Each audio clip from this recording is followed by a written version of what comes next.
now, because I know that Like you will be inspired with the message in this video. So I want you to like this video, subscribe to be part of this awesome channel, and do me a favor, share this video so that others can have a piece of this. Come along with me. Let's go. What's going on? It's Mike Real Sports Life on all platforms, and we're going to try out a little different format right now, playing with StreamYard today, and we're going to take a look at another Wodemaya video. 31-year-old builds the world's first gated community in this country. Let's take a look. Let's go.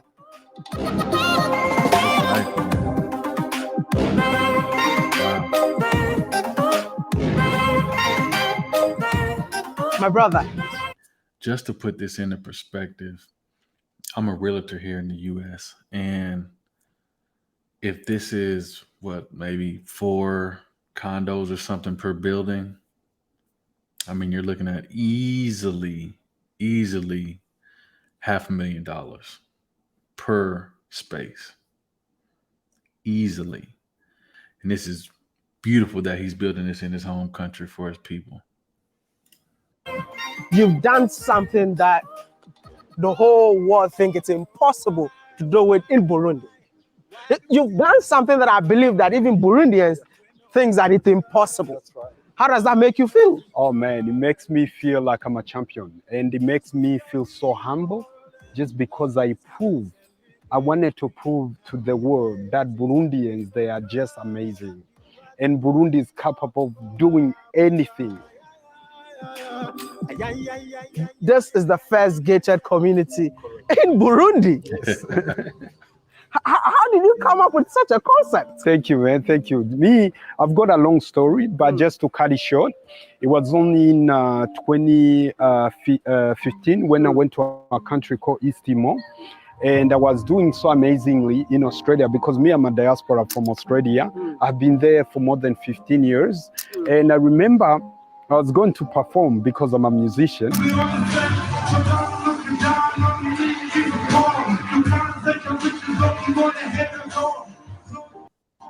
Okay. And he requested them to pull up the Burundian flag before starting to perform. So as I'm looking at the flag raising, I feel like God told me, go and do what you're doing for this country, for your country. And all of a sudden, I took a flight, come here. I came here after 2015 when there was demonstrations here and there. So people did not believe me that I'm coming. And I came and I started a company called Come and See Burundi. Okay. As you can hear from the name, I wanted the world to come and see Burundi. The beauty of Burundi. The beauty of Burundi. Because this is a hidden paradise, my friend. I'll show you Burundi. Wow. Burundi is amazing.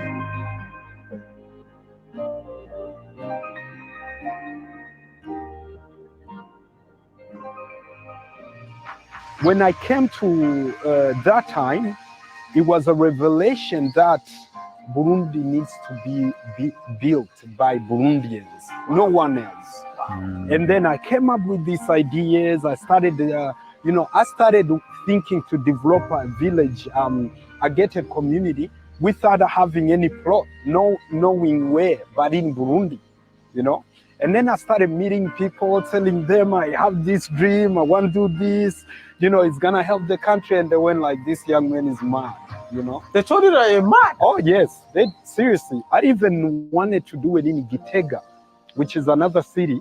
And they ended up... You guys can't see this, but on my whiteboard across the way, it says, they will always laugh at you just before they applaud. Message. Saying that I'm a thief, that I'm mad, that, I need to show them the money that the white man has gave me. And I told them, come on, guys. You see, we Africans have to support each other. When the African, starting from Burundi, support each other without any doubt, we're going to colonize the whole world. Yeah, I want that sentence again. Yeah. I want that sentence again. Rephrase that sentence. When the African start supporting each other without any doubt, we're going to colonize the whole world. A big round of applause for Fabrice, man. Thank you. So it's about time African start supporting one another. Absolutely. Absolutely. What do you think is going to happen? I mean, apart from colonization. Yeah. You know, it's a long way to go, but Yeah. we started. Now, when you look at people like Nelson Mandela, we look at people like Patrice Lumumba, we talk about people like Rwagasore. We have to be like these heroes. You see, the Africans, we like to be kind of pushy back, like, you know, that's for those. No. This is the time, my friend. This is the new era for Africa. So all the diaspora, I call all the diaspora, Burundians, all African diaspora, come back home. Let's build and let's showcase what Africa is capable of. Because Africa, you see, when you go in history, Africa used to be the superpower, the global superpower. We talk about somebody like Massa Musa, who was the richest man in the world, like in history. But then where did we go wrong? You know what I mean? So let's wake up, my friend. Africa is a sleeping lion. Somebody's poking it. It's about to roll. If you look at this camera, if you look at my phone, there is a mineral came from Congo. If you look at, you know, a plane could not fly. A television could not work without a mineral from Congo. So those who've been stealing from us, coltan. time is over now.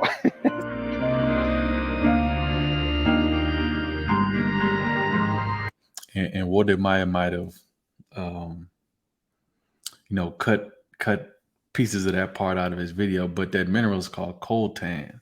It's used in microchips. It's used in, like he said, computer screens, phone screens, processing systems. It literally powers the computers of the world.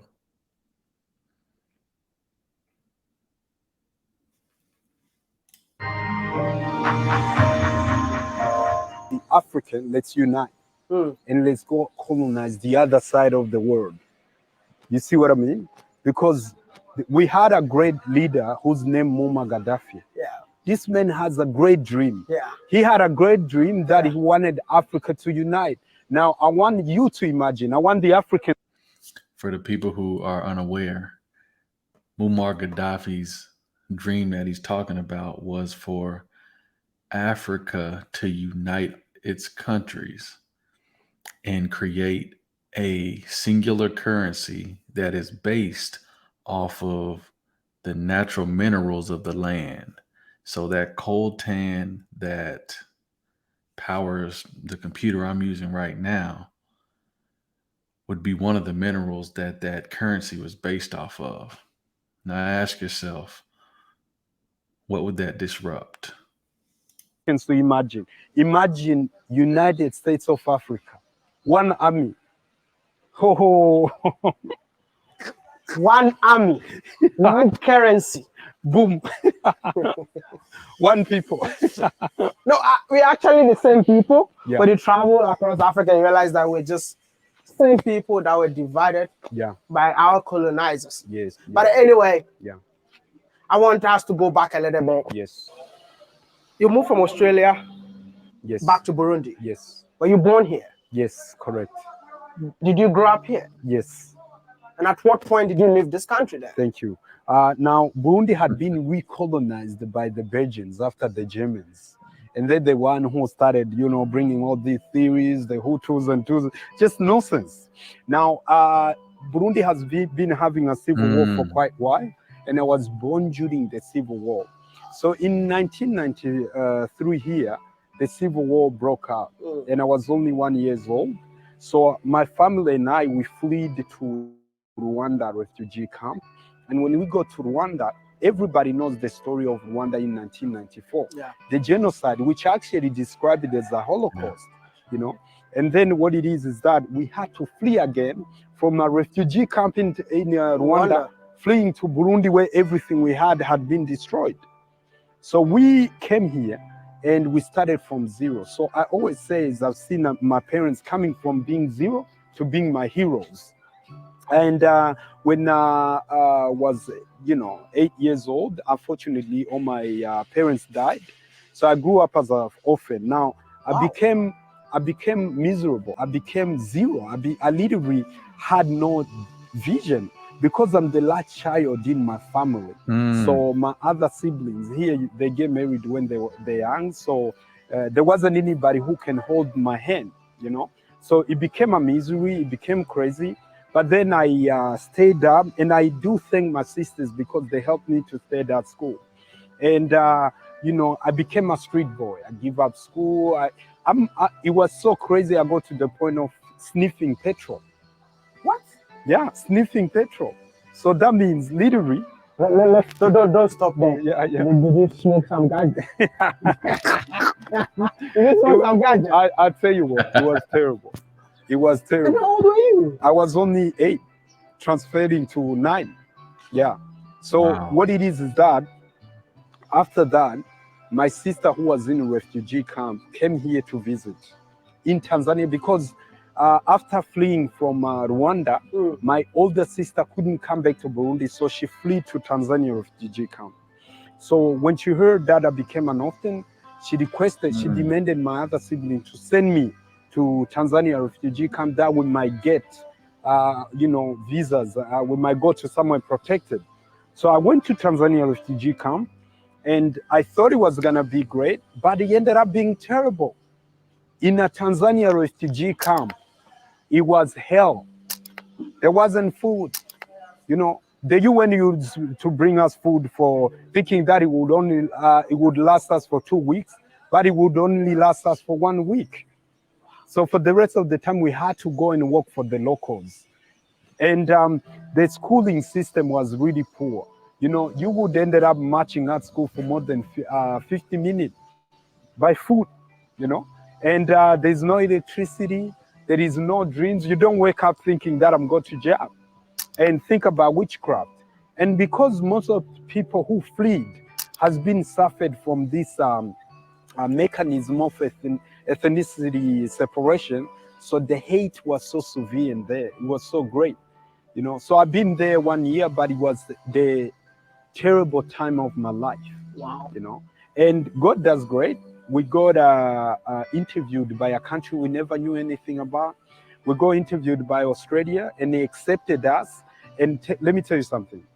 You see, my parents named me Fabrice. But if you go my identity, you'll find Diodone Manirakiza. Why? So because I had to break into Tanzania refugee camp from Burundi, so I had to become somebody who was Diodone, did not exist. And you see me right now, I don't even know when I was born. I don't know my date of birth. If you look at my documents, it said 31st of December 91, which means everybody celebrates because it's on the New Year's Eve, you know? So me being in a refugee camp, it was just that terrible time. Now, when we got interviewed by this Australia, there was a huge challenge which came when I couldn't pronounce my dad's name, because he died when I was really young, so I couldn't remember his last name. So the white man says, you know what, for this woman, you are stealing this child. Therefore, we got to do a DNA test and see if it matches. Now, the people from refugee camp started saying, oh, it could not match, it might not match. So it was the time we called God and said, please reveal yourself to us, because we can't go back to Burundi. Our life it's on a finish line. And by God's grace, we got accepted by a country we never knew anything about. Wow. And funny enough, there was a huge community of people, refugees, who, because the education system, most of them did not get that chance. So they started saying that we shouldn't go to Australia because white people eat black people. And they say we couldn't go to Australia because they make our body out of, they will make soap out of our body.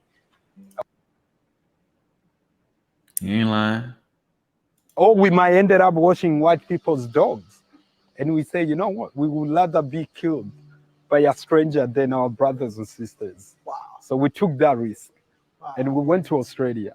And I'll tell you what, I've been describing it much more like coming from hell to heaven.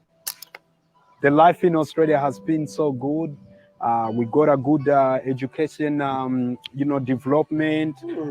Me, myself, I'm a rapper. I started my music career In Australia. I started my motivation and inspiration speaking. Oh, I've won. You're going around motivating people. Indeed. Giving them hope. Yeah.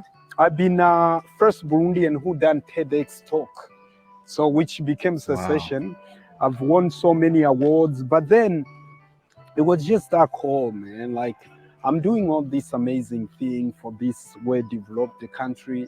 And it was, as I was telling you before, it was when I went to East Timor and I was received by the president. I was like, oh, man, I was treated like Jay-Z there, man, you know? It was just so great. And then before me performing, I said, put the Burundi flag up.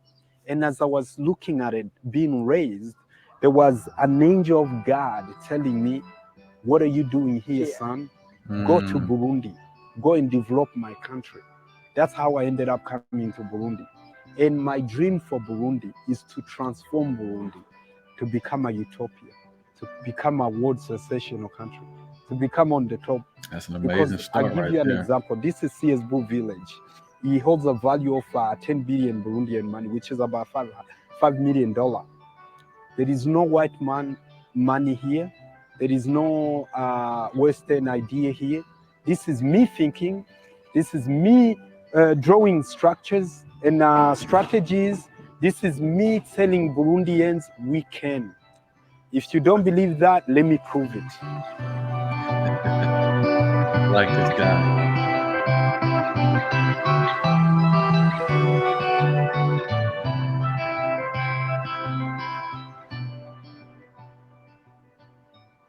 You came up with the idea. Did you have money that time? Did you know where the money was coming from for you to start up this? No. No, I did not have money. I did not have an idea. But then I just sit down and say, how does it work? Now, what I want to prove to the Africans. I love to talk about Bible because I read Bible so much. The wisdom which was given to Solomon, it has been given to all of us. But who has that time to give it to God and say, God, please lead me? Because we are too busy. The world has become so busy, we don't even get time to talk with God, you know? So what I did, it was to sit down and think about it. And then I started putting stakeholders together. Now this bank, the bank which is financing the clients, it's Burundi's bank, a local bank. Now, the problem that I wanted to solve, it was for the diaspora. Now, the diaspora, me being the diaspora, I used to send money to construct the houses here, and it was disappearing. I have my sister who sent more than 400 million Burundian money, but when you look at the house now, it doesn't even worth 100 million. And I say, look, I'm going to heal myself, and I'm going to heal others. And then I came up with this idea. Everybody thought I was crazy, but I knew it's gonna work because I had clients. You know, Listen, we haven't even seen the inside of the structures that he's building, but the exterior and what we've seen thus far is exceptional. I mean, that's the only word to describe it. And he kind of sped past something, but talking about having the same knowledge that was bestowed upon Solomon, it's important to spend time with yourself. And spending time with yourself, get in touch with God and your creator. Because with that time spent reflecting, meditating, you learn more about yourself and you learn more about what works best for you, and you get a clarity that you can't get otherwise. And he seems to have experienced that even after his tremendous trials and hardships in his early life. Clients, and that's when I went to the bank and said, you know what? Simple. You sell money, right? I'm going to give you clients. You give them loan, and I'll build them houses. And they say, hang on, that could work. And then we tried it, and it worked. But they did challenge me at the first because they said, you know what, we need you to do roads first. So I did the roads first, and it pended. They put it in pending for more than a year when I was in Australia. So I literally thought, you know what, everything is going down. I had to fly here in 2019, and it was only when I landed here with my return ticket when I started hearing people talking about COVID. And I was like, what the hell is COVID? And then I started hearing they're crossing the borders. So I ended up getting locked here. And I think that's a mission of God, because God locking me here allowed me to do this. So now I've gained so much experience. I've learned how my partners think. I've learned how, the experience I've gained is just enormous. So me being locked down here, it's just been great.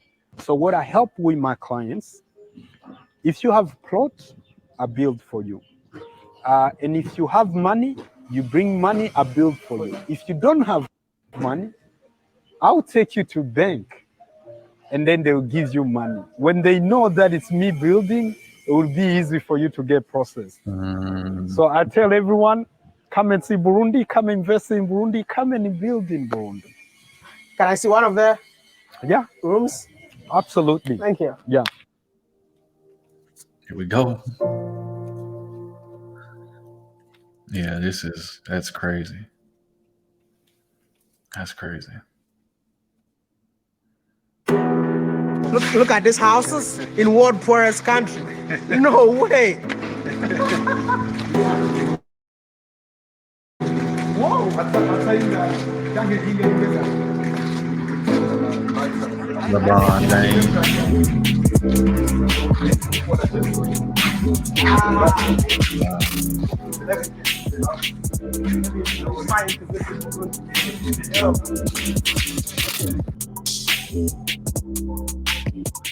That's you.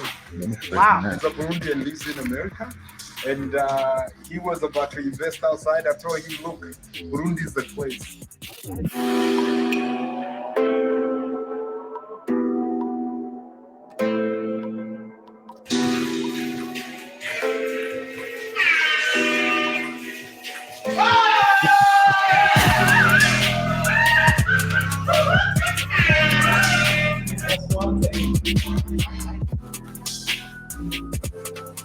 Crazy.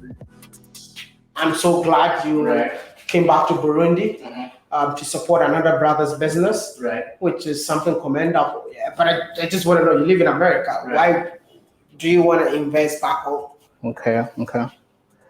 First of all, I'm proud to be Burundian, and I feel proud. I feel like we can change some mentality of people. You understand? Yeah. Because for me, I went there just to work, not to live there, because I don't like to be there.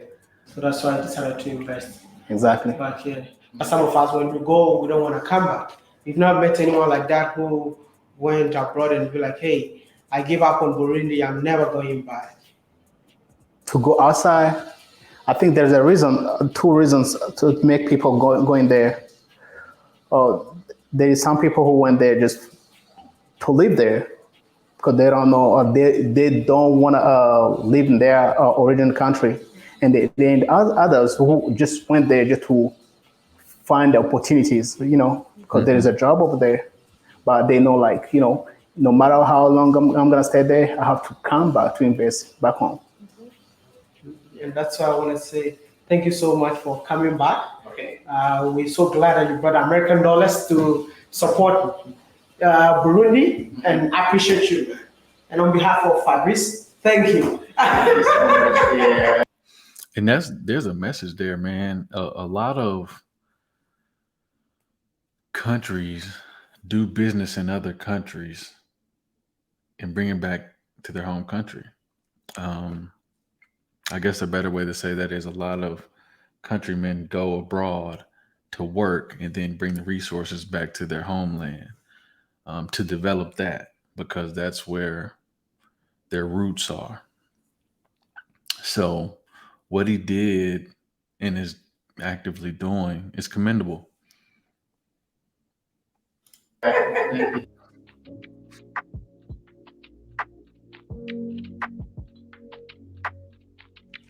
I mean, if I'll this say is his this is first your first development, this is successful project exceptional. Yes. in here. Yeah. Was this the first attempt? No, it wasn't. Okay.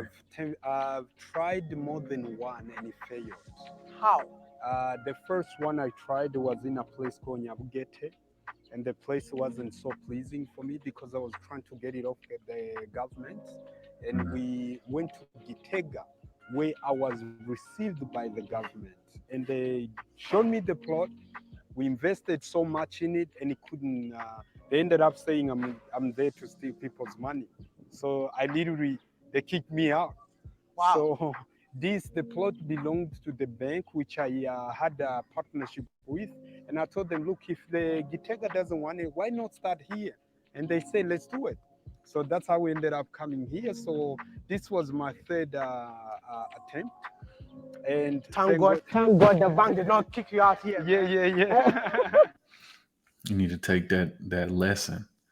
He said this is his third attempt. Whatever your goal is, you have to keep trying. You have to keep persevering. You have to find a way around whatever the obstacle is that's standing in your way to get to the goal. And it may not be the initial path you thought it was going to be. It may be another path, but don't lose sight of the goal and keep pursuing it and trying and trying. Keep chopping wood and keep building and keep attempting, and you'll get there. Yeah. I mean, the challenges were so great, but it's much more of you fall down, you learn how to get back to your feet. You don't supposed to stay at the ground. It's much more of coming back to the feet. Yeah. Do you believe in starting small? I do believe in starting small because I did start small, but I believe in start small by having a bigger vision. When you want to make a change everything. Yeah. Apart from this, now Yes. this is sold out. Yeah. Is there any other project you're doing? Yes. Yeah. Is it here? So right there, just at the front of you. Come, I'll show you. Dude, by the time I come back next year, you might have 10 gated community in Burundi.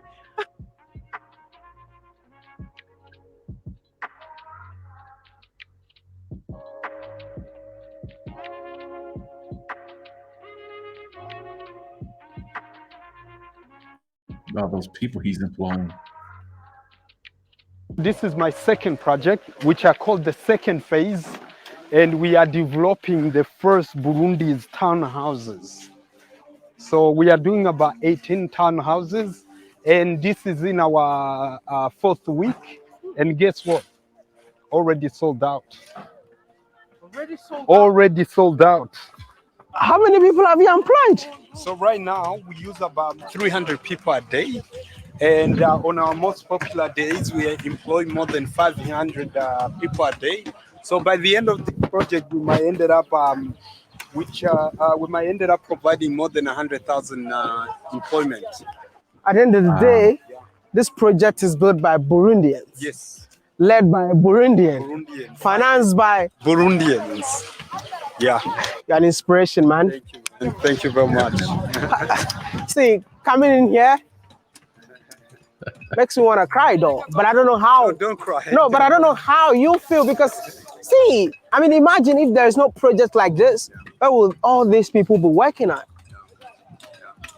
And I'm so thankful because now even the government has came on board, and I love it because even the president has seen what I do, and he's a great supporter. So I think now this is just this is just a pilot project. So within 4 years coming. Look at the resources that they have, and then look at the finished product. You don't need the best of the best resources to create a state-of-the-art product. Just do it. Just go, fail, adjust, create iterations, and do it again. This is crazy. This is great. Back to Burundi, you might find Burundi with beautiful houses, beautiful people, everything good. I really love the fact that you practice what you preach. Thank you. This is Dangote Cement. Yeah. Your whole project The whole project is built by a cement from Dangote, Mr. Dangote. is supporting an African business. Oh yeah, oh yeah. Africa has to be supported by Africa. And I can't wait. I can't wait to invite Mr. Dangote to Burundi. Dangote, this guy is inviting you to Burundi. I invite Mr. Dangote to Burundi. I will host you. I will welcome you to Burundi because look at it. All we see is you. All this building, it's built by your cement. I really want to know what has been your biggest challenge on this journey. The biggest challenge I have faced was people did not believe me because I'm young. So they thought, young people are incapable. And the other challenge just being challenged by Africans. Look, you see, the first project, the bank which I was working with, they kind of turned around and say, hang on, maybe we need to pull Fabrice out. But then I don't blame them because we all suffers from the trauma of the colonial system, from the trauma of the wars, which is the message I want to send to the diaspora who want to invest back home. Don't think you're gonna come to Burundi or to your country and expect it to be like America or by the US. You won't walk to the office and they'll give you the paperwork at the first minute. No, but you have to understand, to change the game, you must be in it. You know what I mean? So that means all the challenges I have faced, it was just, I don't blame people. I think that's the way it's supposed to be. And if you develop a business and don't face any challenge, that's a failure business. You regret coming back? I don't regret coming back. I love being here and I love just to see people happy. And I love to think that when I die, somebody will tell someone Fabrice has made a change. So it's all about legacy. Correct. Fabrice, if you had the chance to change one thing in Africa, what will it be? Mindset. So first of all, I think Africans need to support each other because as I said before, by the time an Africans will believe themselves, believing in ourselves and support each other, we're gonna change the world. And what you see I'm doing here, this is just a start of the finished product. And I'm just so glad because I know most of people, we got the same mindset. We just don't get the stage to showcase it. So I wanna create the stage. If I have been lucky enough to be where I am, I wanna create a path so a young man from a Burundian young man in Australia, a Ghanaian young man in America can say, you know what, Fabrice has done it. I'm going to do it too. Fabrice, I just want to let you know that you're an inspiration. Thank you. I'm so glad to meet you. I'd Thank love you, to be man. your friend Thank henceforth. you. For sure. Forever now, man. Yeah. I really want to let you go. But the final thing is, like, if you have a message to the youth of Africa Yes. listening to you right now, what would that message be? The message to the youth of Africa is let's go beyond what separates us and meets on our common ground. The common ground is we need to make United States of Africa, no matter what it is. Now we have to understand the history has been written and it's not so good. So we need to write the new history. And this is the beginning. I want to say thank you so much for talking to me, Thank and I you. really appreciate your time. Thank you. But if someone is from Burundi, living in Yes. the diaspora, or any African who wants to own a home Yes. in Burundi, Yes, can I trust you that you're going to deliver for them? absolutely. I mean, this is the proof. If any Burundian out there or any African, either you want to invest in Africa, now we are wanting to open branch in a different region here in Africa, come to us. Come to us. We have happy clients. You've seen them. We are doing everything that we can. So if anybody wants to build their houses, and not just houses, if you want to start your project here, if you want to start your company, I've seen how it all works. So welcome. I'm here to help you. Thank you. Thank you very much. This was another great story, another great interview by Wodemaya. His style is pretty unique. And I'm glad that I came across him and I get to try to help spread this message because it's a great one. And he's touching amazing people with amazing stories that are doing exceptional things. That's going to wrap this one up. Like this video, share this video, subscribe to the channel. It's Mike Real Sports Life on all platforms. I'll catch you on the next one.